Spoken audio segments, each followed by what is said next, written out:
Hello दोस्तों, आपका स्वागत है अविनाश क्लासेस के हिंदी स्टेनो चैनल में। अब डिक्टेशन स्टार्ट होगा। स्टार्ट।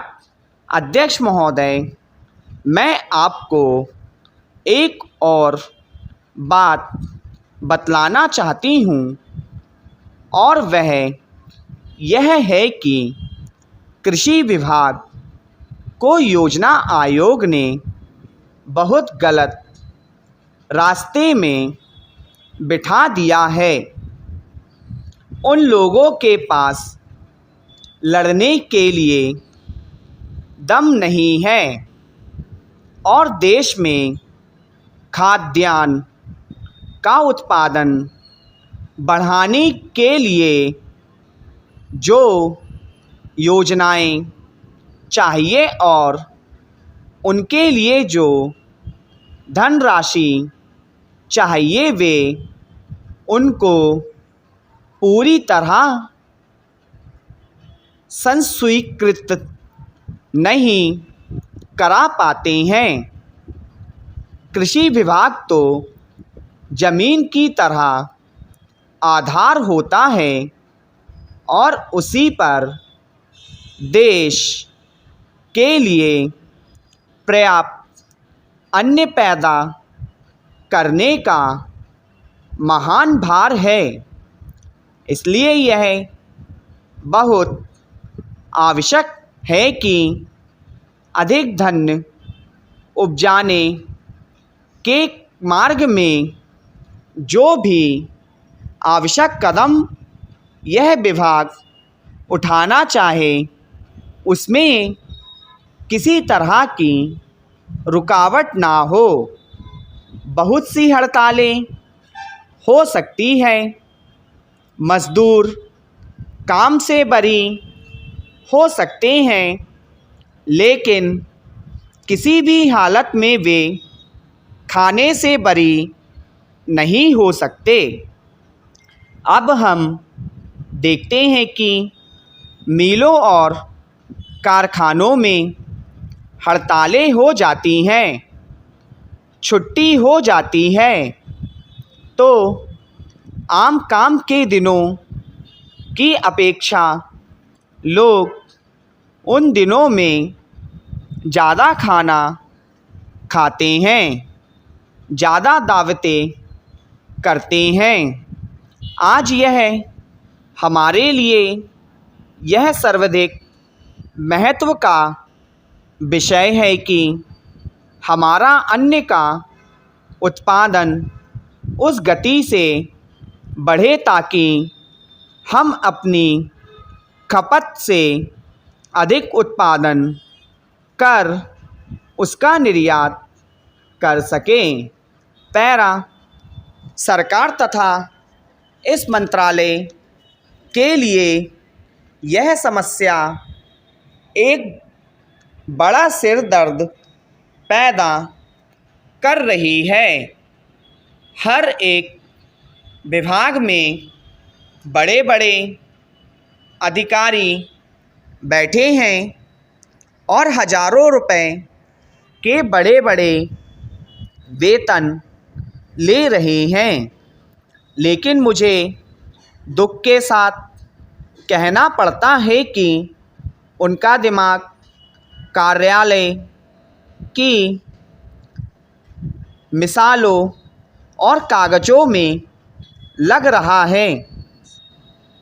इस विभाग का काम बहुत ही महत्वपूर्ण है। प्राकृतिक कोप के कारण जो समय समय पर हमारी फसलों को नुकसान होता है, इससे भी अपनी फसलों की रक्षा करने के लिए आवश्यक कदम उठाना इसके जिम्मे है। आज मेरे पास लखनऊ से कुछ लोग आए थे और वे लोग बोल रहे थे कि यहाँ दिल्ली में इस अवसर पर ठंडी हवा चल रही है और आप यहाँ दरवाज़ा बंद करके बैठे हैं। या आराम से लेटे हैं, लेकिन हमारी तो जान खतरे में है। वहाँ ओले गिर रहे हैं और हमारी गेहूं की फसल खतरे में है। अब यह इस विभाग का काम है कि चूँकि हवा में पानी ज़्यादा होता है, इसलिए फसल के बचाव के लिए उस पर नियंत्रण किया जाए, जिससे फसल की हानि ना हो। पैरा अध्यक्ष महोदय, जिस भावना से मैंने यह बिल पेश किया है, उसको विरोधी पक्ष के लगभग सभी सदस्यों ने एक मत से महसूस किया है कि देश में बेकारी की जो समस्या है वह एक भयंकर समस्या है और उसके कारण हमारे देश का विकास, चाहे वह सामाजिक हो, आर्थिक हो या सांस्कृतिक, रुका हुआ है। और ऐसी स्थिति में हम आगे बढ़ नहीं सकते हैं। इसी प्रकार से इस परिस्थिति का निर्माण हम पिछले 55 वर्षों से देख रहे हैं। मंत्री महोदय ने यहाँ पर अभी कहा कि राष्ट्रपति इस काम को नहीं कर सकते हैं क्योंकि वह उनके अधिकार से बाहर है। आप राज्यों में राज्यपाल शासन स्थापित करते हैं जब यह देखते हैं कि किसी राज्य में वहाँ की व्यवस्था, वहाँ का विकास ठीक नहीं हो रहा है। जब किसी राज्य में गड़बड़ी फैल रही हो, विकास का काम समाप्त हो गया हो और जिम्मेदारी से लोग काम ना करते हों, तो वहाँ पर राज्यपाल शासन स्थापित किया जाता है। ऐसे बहुत से उदाहरण हमारे देश में मौजूद हैं। उसी प्रकार से हमारे राष्ट्रपति हैं और अगर देश में इस तरह की देश की सुरक्षा के लिए, इस देश की उन्नति के लिए जिम्मेदारी अपने हाथ में ना ले सकें। हमारे भाइयों ने बहुत से उदाहरण दिए हैं कि राज्यों में संयुक्त सरकारें नहीं चली, लेकिन उसके पीछे राजनीतिक हथकंडे थे। अगर कोई राजनीतिक पार्टी जिम्मेदारी से काम नहीं करती तो विधान में यह स्पष्ट है कि राष्ट्रपति शासन अपने हाथ में ले। मैं एक उदाहरण देता हूँ कि संविधान में आदिवासी हरिजनों के उत्थान के लिए प्रण किया गया था कि 10 वर्ष में उनकी सामाजिक तथा आर्थिक स्थिति में सुधार देंगे।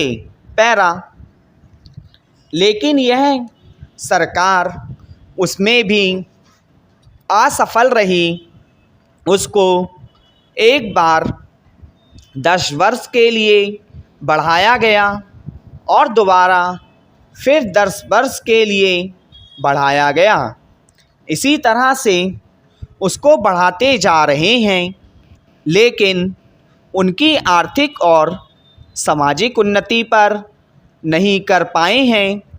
इस काम में सरकार बिल्कुल असफल हुई है।